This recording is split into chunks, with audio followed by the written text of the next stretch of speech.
আমরা এসেছি জগন্নাথ মন্দিরে। আমাদের নৈহাটি জগন্নাথ বাড়িতে রয়েছি আমরা। আগামী দিনের যে প্রস্তুতি, স্নানযাত্রার সামনে, এবং স্নানযাত্রার প্রস্তুতি চলছে জগন্নাথ বাড়িতে।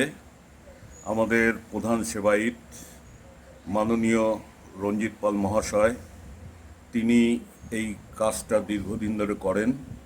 আমরা মাননীয় রঞ্জিত পালের মহাশয়ের মুখ থেকে আমরা শুনবো স্নানযাত্রা কবে হচ্ছে এবং স্নানযাত্রাটা কি। স্নানযাত্রাটা করলে ভগবানকে স্নানযাত্রা করানোর পরে যে মানুষে যে তৃপ্তি পায় এবং জগন্নাথের কৃপা লাভ হয়, সেই বিষয়ে আমরা একটু ওনার মুখ থেকে শুনবো। মাননীয় রঞ্জিত পাল মহাশয়, আমাদের বাচ্চুদা, বলুন বাচ্চুদা। কি বলবো, জগন্নাথের স্নানযাত্রা আগামী 29শে জুন, 14ই আষাঢ় সোমবার হচ্ছে। জগন্নাথ দেবের স্নানযাত্রার পরই চুপ করেন না। জগন্নাথের স্নানযাত্রার পরই কিন্তু বর্ষা চলে আসে। কথিত আছে জগন্নাথের স্নানের পরই ধরণী শীতল হয়ে যায়। এবং আমাদের যারা এই সনাতনী চিন্তাভাবনায় আছি, যারা জগন্নাথকে ভালোবাসি, আমাদের এই চিন্তন যে জগন্নাথের গায়ে জল পড়া অবধি কিন্তু না পড়া অবধি কিন্তু গরম থাকবে।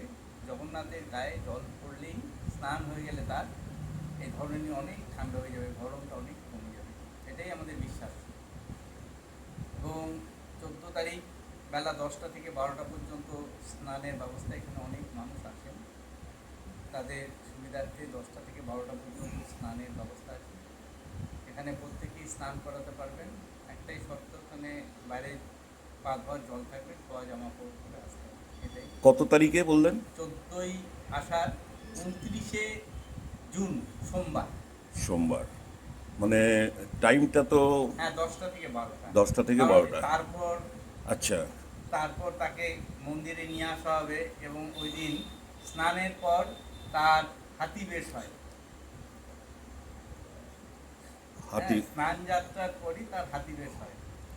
সেই হাতি, আচ্ছা, হাতি বেশটা যে হয়, এটা তো একটা ব্যাখ্যা আছে। কোনো ভক্ত এটা হাতি বেশে মানে ভগবানকে ওই আপনার মানে প্রভুকে জগন্নাথকে আপনার ওই গণেশের বেশে দেখতে চেয়েছিলেন, মানে সেইটাই ধারাবাহিক হচ্ছে আর কি সেটার।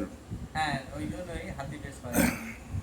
সেই ভক্ত মানে উনি গণেশের ভক্ত, জগন্নাথের এই রূপ ওর ভালো লাগেনি, এই জন্য মন খারাপ করে মন্দির থেকে বাইরে চলে গেছিল, কথিত। তারপর স্বয়ং জগন্নাথ বলছে আমার মধ্যেও তুমি তাকে পাবে। সে কী করে সম্ভব? সে একটা লাড্ডু দিয়েছিল দূরে, সেই তখন ওই সুর দিয়ে ওই লাড্ডুকে নিয়ে এসেছিল। ওই হাতি বেশ ধরে জগন্নাথ ভক্তের মনোবাঞ্ছা পূর্ণ করলেন। এই যে ভক্তরা আসে দীর্ঘদিন ধরে, এই যে কত বছর ধরে এই স্নানযাত্রার অনুষ্ঠানটা হয়? স্নানযাত্রা অনুষ্ঠান হচ্ছে প্রায় 36 বছর। আচ্ছা, 36 বছর হয়ে গেছে। এটা তো বোধহয় আপনার মা থাকাকালীন আরম্ভ করেছিলেন এবং পরবর্তীকালে আপনি? আমাদের বাড়িতে স্নানযাত্রা দিনই এই বিষ্ণু পুজো হয়। বিষ্ণুর মূর্তি দেখবেন এই ঘরে, হ্যাঁ, ওই ওপরের ঘরে মেজিনাইনে বিষ্ণু পুজো হতো। তারপর থেকেই স্নানযাত্রা শুরু হয়। জগন্নাথ প্রতিষ্ঠা যে 40 বছর হয়ে গেল, তখন থেকে স্নানটা শুরু হয়। 36 বছর। ভক্তরা কিন্তু খুব মানে হ্যাঁ, প্রত্যেকে এখানে খুব মানে অবারিত, কোনো বাধা নেই। সব রকম যে কোনো ভক্ত এসে কোনো জল দিতে বিচার পারে, নেই। সবাই জাতি জল ধর্ম দিতে কোনো পারে, বিচার নেই, যে কেউ এসে জল দিতে কিন্তু পারে। ওই টাইমের মধ্যে হ্যাঁ, দিতে হবে, 10টা থেকে 12টা। 12টার মধ্যে। তারপর তার পুজো পাঠ হবে এবং ওই দিনই রাতের পর সে অন্তরীণে চলে যাবেন। হ্যাঁ, 15 দিন। 15 দিন, 15 তারিখে উনি বেরোবেন ওদিন, ওটাকে বলে নেত্রোৎসব। ওদিনই প্রথমে উনি তাকাবেন আচ্ছা। এবং সেই দিনই সকলকে দর্শন দেবেন। ওই যে 15 দিন উনি থাকেন অন্তরালে, হ্যাঁ। তা বৈদ্য এসে চিকিৎসা করে এরকম একটা কথিত হ্যাঁ, আছে। ওই তো তাকে ওই এই পাচন বা বিভিন্ন পাচন দেওয়া হয়। সর্বই দেওয়া হয় এবং ওই সময় কলমি শাকের বিছানা আর পটলের বালিশে এনাকে শোয়ানো হয়। যার জন্য ওই সময় পটল খেতে পটল আর নেই। কলমি শাক এই দুটো আমরা বর্জন তো খাই না, হিন্দু শাস্ত্রে আমাদের আমরা খাই না। বর্জন হ্যাঁ, আমরা খাই না। করা আছে। তা আমরা অনেক কিছু জানলাম আজকে। আমাদের ভক্তদের জন্য আপনি আরেকবার ভক্তদের আসবার জন্য বলুন এবং ভক্তরা যাতে আসে। হ্যাঁ, এবং প্রত্যেকের কাছে অনুরোধ, আপনারা ওই দিন বেলা 10টা থেকে 12টার মধ্যে অবশ্যই চলে আসবেন। হ্যাঁ, এখানে প্রত্যেকেই এসে স্নান করে, কিছুই আনতে হবে না, শুধু মনটাকে নিয়ে আসবেন। স্নানে জল টল সব ব্যবস্থা থাকে, কোনো কিছুই আনতে হয় না। না, কেউ যদি আনতে চায় না, না, ফল মিষ্টি, ফল মিষ্টি সে তাকে এবার বলে নাই জিনিস। হ্যাঁ, কিন্তু মালা, আনতেই হবে, কিছু এনেই যে পুজো দিতে হবে এমন কোনো কথা নেই। মানে মনের ভক্তি দিয়ে। মনের ইচ্ছেতেই উনি পুজো পান। আচ্ছা।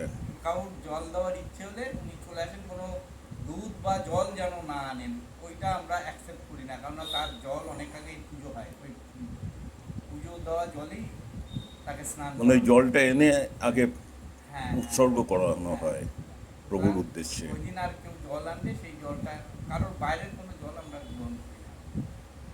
সুন্দর একটা মানে আমরা জানলাম আজ জগন্নাথ বাড়ি অর্থাৎ নৈহাটি 1 নম্বর বিজয়নগরের জগন্নাথ বাড়িতে আমরা রয়েছি এবং প্রভুর যে স্নানযাত্রা সেই সম্বন্ধে আমরা শুনলাম মাননীয় বাচ্চুপাল মহাশয়, প্রধান সেবায়িত, ওনার মুখ থেকে। আশা করি আপনাদের ভালো লাগবে।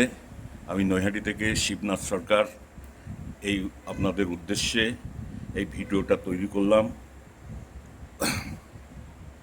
জগন্নাথ স্বামী নয়ন পথগামী ভব তুমি। হে জগন্নাথ প্রভু, সকলের মঙ্গল করো, সকলকে ভালো রেখো।